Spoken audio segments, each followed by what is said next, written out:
Bana, hakuna mtu ambaye afahamu hii game hapa ya England na Ghana ambayo ili slow 0-0. Kitu ambacho hakuna mtu ambaye alitegemea kwamba ingeweza kutokea. Kiuhalisia ni kwamba Kanji bana alifaidika sana na hii game. Na baada ya mechi kuisha kuna stories zilizuka sana mtaani. Unamfahamu jamaa hapa ambaye alionekana kwenye mechi akipuliza unga, watu ambao walimtafsiri kwamba anafanya uchawi au anaroga.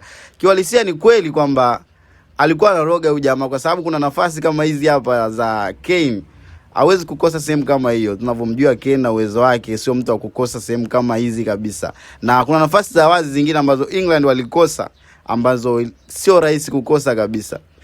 Jina lake kamili huyu jamaa ni Stephen Osei-Mensah na jina lake maarufu ni Nana Okwechi-Bonsam.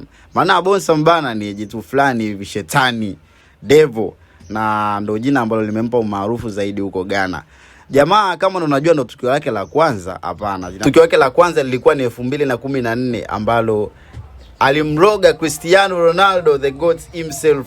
Jamaa alimroga Cristiano Ronaldo akapata jeraha la goti ambalo lilimpelekea yeye kukaa benchi ndani ya mwezi mmoja.